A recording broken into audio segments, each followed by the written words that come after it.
جو حارث رؤوف صاحب نے یا صاحبزادہ فرحان نے اس طرح کے اشارے کر رہے ہیں اور حارث رؤوف اس طرح کا کام کر رہے ہیں، یہ کام ہماری ایئر فورس نے کیا، یہ کام ہماری فوج نے کیا کہ بھارت کو دن دگنی رات چگنی ذلت دی ہے۔ وہ کہتے ہیں نا اللہ تجھے دن دگنی رات چگنی عزت دے۔ 7 مئی سے 10 مئی تک ہم نے انہیں کسی کو منہ دکھانے کے قابل نہیں چھوڑا۔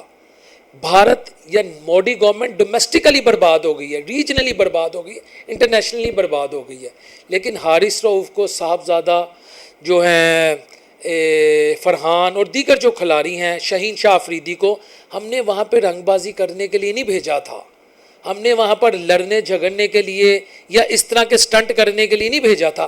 حارث رؤوف نے ایسے کر لیا، کیا پاکستان میچ جیت گیا؟ شہین شاہ افریدی انڈین بیٹسمین سے لڑنا شروع ہو گیا، کیا پاکستان میچ جیت گیا؟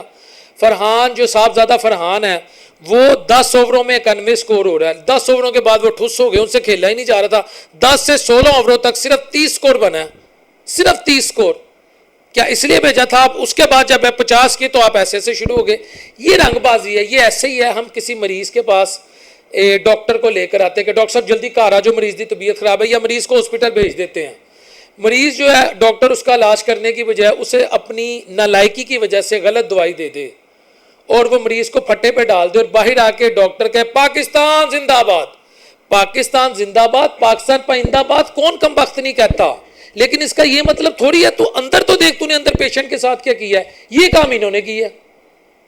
ان کو صرف سلیکشن میں جگہ چاہیے، ان کو قوم کی منٹیلٹی سمجھ آ گیا، ہم رنگ بازی کریں گے، ہم پکھنڈ بازی کریں گے، ہمیں ٹیم میں رکھا جائے گا۔ ویئرس پاکستان کی جو کرکٹ ٹیم ہے اس وقت اپنے زوال کی پیک پر ہے۔ ہم کہتے ہیں نا کہ آج کل اس کو بڑا عروج ہے، آج کل وہ چڑھتے سورج کی مانند ہے، اور یا اس کو زوال ہے تو زوال کا بھی ایک پیک کا ٹائم ہوتا ہے۔ یعنی اتنی گندی گھٹیا اور نکمی پرفارمنس پاکستان کی کرکٹ ٹیم نے اپنی ساری کرکٹ ہسٹری میں نہیں دی جو موجودہ کرکٹ ٹیم دے رہی ہے۔ یہ پاکستان کرکٹ ٹیم کے نام پر دھبا ہے، یہ پاکستان کے جو کرکٹ شائقین ہیں ان کے جذبات کو مجروح کرنے والے انتہائی نالائق پلیئر ہیں، اور جنہوں نے بھی ان کے سلیکشن کی ہے میرا خیال ہے ان کو کرکٹ کی ABC معلوم نہیں ہے۔